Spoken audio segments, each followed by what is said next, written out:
আসলে আরেকটা ভিডিওতে কথা বলি। আমার ভিডিও যদি ভালো লাগে তাহলে সাবস্ক্রাইব করবেন, শুনবেন। আর যদি ভালো না লাগে তাহলে আপনার স্কিপ করে চলে যেতে পারবেন, কোনো সমস্যা নাই। সাহস থাকতে হবে, তারপরে বুঝতে হবে। মনের ভিতরে সাহস থাকলে, মাথায় বুদ্ধি থাকলে আপনি যদি ভিডিও দেখেন তাহলে কিছু বুঝতে পারবেন। মাসুদ কামাল, তারপরে সাজ্জাদ আছে না একটা, যে সাজ্জাদ আলম, ওদের মতো ভিডিও আমরা করি না। ওরা হলো প্রফেশনালদের ভিডিও হলো প্রফেশনাল স্টাইলে, আমাদের ভিডিও হলো চিন্তাধারার ভিডিও। ওরা একটা টপিক যদি রেডিমেড টপিক পায়, ওই রেডিমেড টপিক নিয়ে কথা বলে। এই দালালির কথা শুনে কোনো লাভ নাই। পারলে স্কিপ করবেন, আমি স্কিপ করি, আমি শুনি না দালালির কথা। আসেন, আমার সাথে থাকেন। আমার সাথে থাকার জন্য ধন্যবাদ। যে আমরা আজকে রাজনীতি এবং রাজনীতিবিদ, ধরেন আমরা যদি রাজনীতিবিদ দিয়ে রাজনীতি না করাই তাহলে আমাদের কি সমস্যা হবে? সমস্যা কি? দিলাম না রাজনীতিবিদদের রাজনীতি করতে। আমাদের ছেলেপেলে, আমাদের কৃষকের ছেলেপেলে, আমাদের রিক্সাওয়ালা মেহনতিদের ছেলেপেলে যারা মানুষের মতো মানুষ হয়েছে, তাদের আমরা রাজনীতি করতে দিব। দেশে আমরা হাজারো বছর আগায় নিয়ে যাব, 100 বছরে 1000 বছর আগায় নিয়ে যাব। এখন এই যারা হয়তো বা আছে বর্তমানে, তারা তো দিবে না। না দিলে ব্যবস্থা আছে, না দিলে ওই যে হাসিনার মতো দৌড়ানি আছে না, আমাদের ছেলেরা দৌড়ানি দিতে পারবে, দৌড়ানি দিয়ে আবার পাঠিয়ে দিবে যে এরকম করবে। এখন রাজনীতিবিদরা কি 1000 বছর মনে করেন যে রাজনীতিবিদরা যেটা করবে, আমাদের সোনার ছেলেরা, অল্প বয়সের সোনার ছেলেরা, আমি এই সোনার ছেলে বলতে আমি হাসনাতকেও বুঝাই নাই, আমি আপনাদের এই কি বলে যে যারা এই যে নাহিদ, হাসনাত, এই গ্রুপরে বুঝাই নেই। টপ গ্রুপ আছে একটা, বাংলাদেশে একটা টপ গ্রুপ আছে। এই টপ গ্রুপরা কখনো রাজনীতি করতে আসে না, আসবে না, আহ্বান করলেও আসে না। এই টপ গ্রুপরা সবাই যে এই বিনিয়োগ বোর্ডের যে চেয়ারম্যান হয়েছে প্রতিমন্ত্রীর মর্যাদায়, আশিক চৌধুরীর মতো। আশিক চৌধুরী যেরকম কাজের লোক, রাজনীতি করে না, কিন্তু রাজনীতি না করলেও রাজনীতি বুঝে, ও দেশ নিয়ে ভাবে। এরকম হাজারো আশিক চৌধুরী আমাদের কাছে আছে, আমাদের দেশে আছে। আপনার সন্তান, আমার সন্তান, অনেকের সন্তান এরকম আছে যে তারা যায় না, এই রাজনীতিটা ভালো মনে করে না, যে এটা খারাপ কাজ, এটা আমাদের জন্য না। আমরা ভদ্রলোক, আমরা ভদ্রভাবে থাকি গা। এই সমস্ত এগুলা ওরাই করুক গা, যারা হয়তো বছর বাটপার পালতে পারে ওরাই করবে। যারা খামচাখামচি করে ইলেকশন দেন, এই ইলেকশন দিবেন না, গেলে ইলেকশন না দিলে ফাটাই দেবো, ইলেকশন না দিলে ফুলাই দেবো, আমরা ইলেকশন আপনাদের ঘন্টা দিব, ঘন্টা। আপনার এই যে আছে না, স্কুলে যে ঘন্টা বাজায় না, দপ্তরি যে ঘন্টা বাজায়, ওই ঘন্টা বাজাতে থাকেন, কাঁসা বাজাতে থাকেন ইলেকশন। কাঁসা বাজায় বলেন যে ইলেকশন দেন, কাজ হবে না, ইলেকশন দিবেন না। এখন আমাদের সোনার সন্তানরা আসে না। আমাদের সোনার সন্তানরা যে আইসা হয়তো বা ওই যে এখানে ওদের এটা ভাল লাগবে না, এই পরিবেশটাই ওদের পছন্দ হবে না। যে আমলা কামলা যারা আছে, এদের সাথে কাজ করতে এরা পছন্দ করবে না। ওরা খুব আরামে থাকার লোক। শুনে যেমন আশিক চৌধুরী দেখে হয়তো বা সিঙ্গাপুরের আরামের রাজত্ব থেকে আইসা পড়ছে এখানে 80,000 টাকা বেতনে চাকরি করতে। 80,000 টাকা হয়তো তার বেতন, মনে করেন একজন প্রতিমন্ত্রীর বেতন হলো 80,000 টাকা। একটা গাড়ি দিছে, হয়তো বা একটা বাড়ি থাকার জন্য, এটা অস্থায়ী, এটা তার নিজের না। কিন্তু সিঙ্গাপুরে থাকলে সে ছেলেটা খুব ভালো করতো, ভবিষ্যৎ উজ্জ্বল ছিল, তার অনেক কেরিয়ার, এরকম অনেক কেরিয়ার, মানে লম্বা কেরিয়ার, এরকম ভালো কেরিয়ারওয়ালা ছাত্রের অভাব নেই আমাদের দেশে, এরকম কাজ করার লোকের অভাব নেই। অনেক সন্তান আছে, অনেক সন্তানরা আপনি ইচ্ছা করে যে হায়ার করে বসা দিতে পারেন। এই তোমার আমি প্রতিমন্ত্রী এটা দিলাম, তোমার আমি এই বিভাগে দিলাম, তোমার আমি এই মন্ত্রণালয়ের দায়িত্ব দিলাম, তোমার আমি এই সচিবের দায়িত্ব দিলাম, যাও তোমাদের আমি হয়তো। এস নট বোর্ডের একটা ব্যবস্থাই ছিল, যেটা প্রেসিডেন্ট জিয়াউর রহমান কি এস নট বোর্ড করে আসে নাই? 4.5 বছর ক্ষমতা চালাইছে এস নট বোর্ড করে। বিএনপি পারলে বলুক যে হ্যাঁ চালায় নাই, যে জিয়াউর রহমান হয়তো বা গণতান্ত্রিক জিয়াউর রহমান না, এস নট জিয়াউর রহমান বলতে হবে। এরশাদ ইয়েস নটের এরশাদ, গণতান্ত্রিক এরশাদ না। তারপরে গণতন্ত্র একমাত্র বেগম জিয়াই হয়তোবা দুইবার যে আসছে, দুইবার গণতন্ত্র বেগম জিয়ারই হয়েছে, সময় হয়েছে। আর একবার গণতন্ত্র আসছিল, যেটা হলো যে এই ইয়ের সময়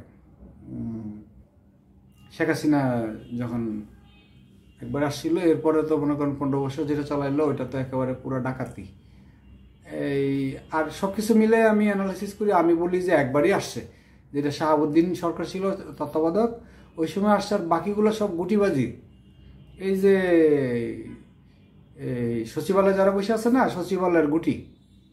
সচিবালয়ের গুটিতে বাকি ইলেকশনগুলো হয়েছে। এদেশে কোনো ইলেকশনও নেই, জোরজার মূল্যক তারই হয়েছে। তো জোরজার মূল্যক যার হইলে ভালো হয় না, জোরজার মূল্যক হইলে পাটিপুটির দরকার নেই, ভালো ভালো লোকেরা হয়তোবা বসায় দেন, সোনার সন্তান বসায় দেন, সোনার দেশ বানান। চোরেরা আপনাদের দিবে না, রাজনীতিবিদরা এটা দিবে না। রাজনীতিবিদরা সকালে একটা শিক্ষা দিব, বিকালে একটা শিক্ষা দিব। আর ওই যে কিছু মিডিয়া আছে না, সবগুলা মিডিয়াই মনে করেন দালাল মিডিয়া। এই মিডিয়াগুলারে যেমন আগে আয়নাঘরে নিত, এখন আর আয়নাঘরে নিচ্ছে না। ওদের ইয়ে দেয় না, মানে সেন্সার দেয় না। ওদের সেন্সার দেওয়া দরকার। রাজনীতি নিয়ে কথা বললেই ওদের সেন্সার দেওয়া দরকার। মাহফুজ তো মনে করেন যে ওদের সেন্সার দেয় না। মাহফুজের উচিত হইল ওদের সেন্সার দেওয়া। সেন্সার দেওয়া না দিলে ওই মাহফুজের 12টা বাজিয়ে দিব এই সাংবাদিকরা। সাংবাদিক নামে সাংবাদিক, এত সাংবাদিক দরকার নেই বাংলাদেশে কোনো হাজার হাজার লাখ লাখ সাংবাদিকের পয়দা হয়ে রয়েছে। পয়দা হওয়া সাংবাদিক দরকার নেই ভাই, গুণী সাংবাদিক লাগবে। গুণী সাংবাদিক ছাড়া হবে না। আর এই যে প্রথম আলো, ডেইলি স্টার, এত আছি মাশাল্লাহ। যে লতিফুর রহমান মনে করেন যে মালিক, চালাইলো যে দালালরা, ওরা হইলো ইন্ডিয়ার রয়ার প্রোডাক্ট। এই প্রথম আলো, ডেইলি স্টার সবসময় সুবিধার সাথে আছে, অসুবিধার সাথে নাই। এখন রাজনীতিবিদরা হয়তো দেখা গেছে যে একদল তো গেছেই গা, একদল চলে গেছে গা। একদল চলে যাওয়ার পরে আরেক দল আছে। আরেক দল থাকাকালে এখন এই যারা আছে বিএনপিতে, বয়স কত হয়েছে, আমরা তো মনে করছিলাম যে আমরা হয়তো তাদের রিটায়ারমেন্টটা দেখে যাব। যে অবস্থা হয়েছে যে রিটায়ারমেন্টের আগে তো আমরাই মরে যাব, আমরাই থাকবো না, ওনারা রিটায়ারমেন্ট করবো না। মরা মানে কবরে যায় হয়তো বা খুঁজবো যে আমার রাজনীতিটা করতে দেন, রাজনীতিটা করবেন। তো মধু আছে, ওই যে একটা ছেলে বলছিল না কারণ বাজার মধু মধু মধু, তারপরে বলছে রসগোল্লা, ঠিকই, এটাতে মধু মধু মধু রসগোল্লা আছে। রাজনীতি মানে মধু মধু রসগোল্লা। তা নাহলে ওনাদের কেন দরকার রাজনীতি করা? রাজনীতি করবে, টাকা কামাবে, টাকার দরকার, অনেক টাকার দরকার। এই টাকা আপনার আমার টাকা চুরি করবে, চুরি করানোর জন্য টাকা দরকার। ওনার কি দেশের জন্য রাজনীতি করবেন নাকি? মোটেও না। দেশের জন্য কেউ রাজনীতি করে না। রাজনীতি করে নিজের পকেট বাড়ি করার জন্য, নিজে স্বাস্থ্য বাড়ি করার জন্য, নিজে হয়তো ভালো ভালো গাড়িটা চলবে এই জন্য।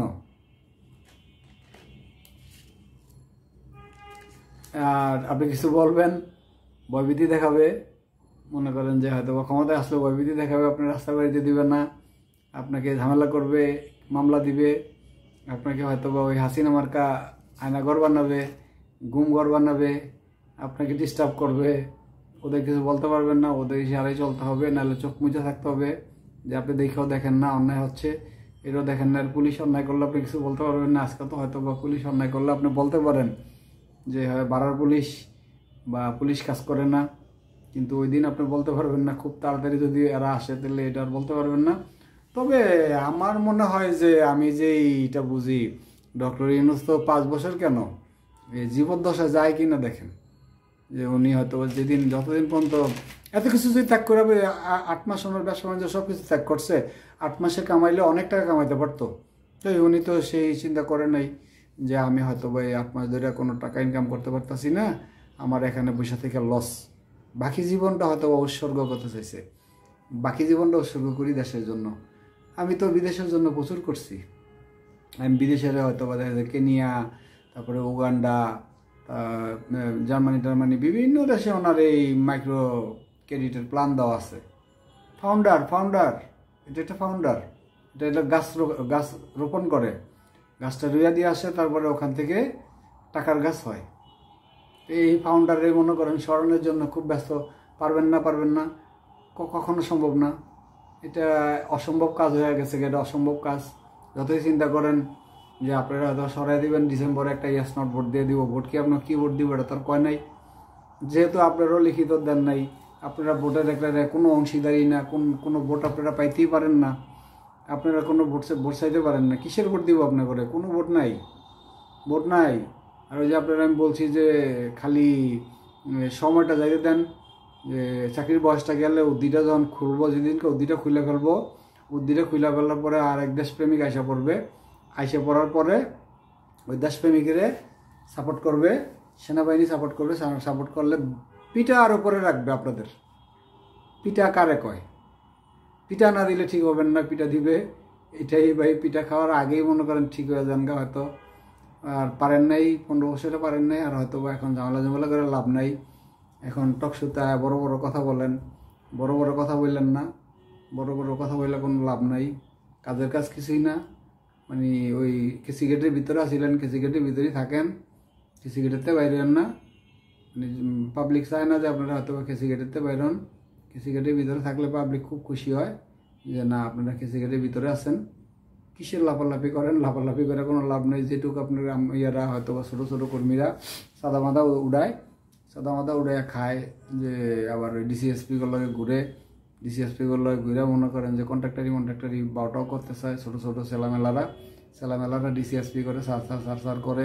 আর ডিসিএসপিরা যে কাজ করে না, ওইটা আর বলতে সাহস পায় না যে স্যার আপনার কাজটা ক্লিয়ার করেন না। করলে দুটো থাপড় দিব যায় যদি বললে এই কথা, যে সারাম দাদা তুই আমার কাছে আসছস, তুই তোর অবদান কি আগে বল, বাংলাদেশে তোর অবদান কি? তুই বাংলাদেশের জন্য হয়তো বা কয় টাকা শুল্ক দিছস, কয় টাকা হয়তো বা আয়কর দিছস, অ্যাডভান্স দিছস, আর রানিং দিছস, কি দিছস না দিছস, এটা করে দুটা থাপড় দিব। তোর টেয়া খায় অবশ্য, ওই নেতার টেয়াও খায়। নেতায় যদি মনে করেন যে একটা ম্যাগি নুডলস কিনে, একটা ম্যাগি নুডলসের ভিতরেও ট্যাক্স থাকে, ওই ট্যাক্সটা দিয়ে ওদের বেতন হয়। ওদের বেতন খালি পোর্ট থেকে হয় না, পুরো বাংলাদেশ থেকে ওদের পোর্টে সিগারেট খেলে সিগারেটের থেকে ওদের টাকা নিয়ে যায়। ওখানে ধূমপানের কথা বললাম ভাই, ধূমপানের কথা বললাম ঠিক না, যে সরি, যে ওখান থেকেও টাকা হয়, 4000 থেকেই টাকা আসে, ওই টাকা দিয়ে বেতন হয়। অতএব মনে করেন না যে হয়তো বা ঝাড়ি দিবেন, ওই যে আপনারা বিএনপির এসে ঝাড়ি দেন যে হয়তো বা যে চলে যান, কে আপনি কে উনি অনেক কিছু, ওনার আপনি মনে করেন না যে সেনাবাহিনী সে আবার ওই যে আরেকটা দোয়া উঠাইছেন আপনারা, যে রাশিয়া গেছে যে রাশিয়া ইন্ডিয়া ওনারে পাঠাইছে, সেনাবাহিনীর প্রধানরে পাঠাইছে ওনারে তাড়ায় দেওয়ার জন্য, ডক্টর ইউনূসের তাড়ায় দেওয়ার জন্য না। রাশিয়া গেছে হলো যে রূপপুর ওই যে বিদ্যুৎ কেন্দ্র আছে না, বিদ্যুৎ কেন্দ্রে ওখানে লাগবে, এই এটা তো করা একেবারে চুক্তি করা আমাদের সাথে, যে বিমান প্রতিরক্ষা ব্যবস্থা যেটা অথবা S-400 অথবা S-300 S-500 আমাদের দিবে, আমরা কিনে আনবো। হয়তো 2টা কিনে না 3টা কিনে দেখেন, ইন্ডিয়ায় লাফায় বেশি করে কিনতে হবে। আর ছোট ছেলেটা দেখছেন নাকি আইসেই কি করছে, আইসেই আর্মস ফ্যাক্টরি হয়তো বা বাংলাদেশের সমস্ত আর্মস যত হেভি হইতে আরম্ভ করে বুলেট পর্যন্ত বাংলাদেশে আর্মস ফ্যাক্টরির কথা বলে ফেলছে। কই কত বছর দেশ চালায় গেলেন, কখনো তো বলতে পারলেন না যে একেবারে ছোট্ট গুলিটাতে আরম্ভ করে বড় মেশিন গানটা একেবারে বড় মনে করেন যে হয়তো বা আমরা স্কাট মিসাইলটা পর্যন্ত বাংলাদেশে বানাবো বলে ফেলছে না, যে আমরা বানাবো, এটা আমাদের দেশেই বানাবো, প্রযুক্তি আমাদের দেশেই থাকবে, খেলা হবে সামনে। সেলিম গেছে গা, ওই যে হাজি সেলিম গেছে, আর কি বলে এটা, হাজি সেলিমের বৃত্তে, আর হলো যে ওই যে শামীম ওসমান গেছে গা, খেলার লোক আইসা গেছে, নতুন খেলোয়াড়, ঠান্ডা মাথার খেলোয়াড় আইসা পড়ছে। ওইটা তো আরেক সোর, ওটা তো নারায়ণগঞ্জের পুরো ডাকাতি করে গেছে। নারায়ণগঞ্জের এই টেক্সটাইল মিল কন্যা যা এই কন্যা এই দোকানদারিতে আরম্ভ করে সব জায়গায় চাঁদা। শামীম ওসমানের চাঁদা ছাড়া কোনো কথা নাই, চাঁদা লাগবে আমার। তুই কদিন পরে মরে যাবি গা, চাঁদার টাকা যেটি কামাইছ সেটি খাইয়া যেতে পারতি না। মানুষে তোরে বাংলাদেশে তো খবর পাবি কি না, বাংলাদেশে খবর পাইতেই না। আর যদি খবর পাস তাহলে মানে ঝাড়ু মারবে। শামীম ওসমান যদি আমার ভিডিওটা দেখে থাকস তাহলে দেখবো যে ঝাড়ু মারবে। তোর দেশের জন্য ভালো কাজ করস নাই, যা দেশের জন্য ভালো কাজ করছি আমি হয়তো জোরে কথা বলতে পারবো। পালাও না যে কীভাবে পালাইলা, পানসিদা পালাইলা না কেমনে পালাইলা, নাকি বোরকা পরে? শামীম ওসমান তো বোরকা পরে পালাই গেছে গা। যাক ভাই, কিছু হবে না। ওই যে রাজনীতিবিদরা গর্জন দিলে কোনো লাভ নাই, এটা এইভাবেই চলবে, এটা লং টাইম চলবে, লং টাইম। যদি বোঝেন তাহলে বুঝবেন, না বুঝলে ভিডিও ডাউনলোড দিয়ে রাখবেন, এটা হয়তো বা 2 বছর 4 বছর পরে দেখবেন যে আমি কি বলছি, আমার কথা কি কারেক্ট না, না আমি কি ভুল বলছি। ভালো থাকেন, ভিডিওটা করেন, সাবস্ক্রাইব করেন। সাবস্ক্রাইব করলে হয়তো বা নতুন নতুন ভিডিও দিলে দেখতে পারবেন। আপনার হয়তো বা বন্ধু বান্ধবকে একটু দেখতে বলবেন। ওকে, খোদা হাফেজ, ভালো থাকেন, সুস্থ থাকেন। ওকে, বাই বাই।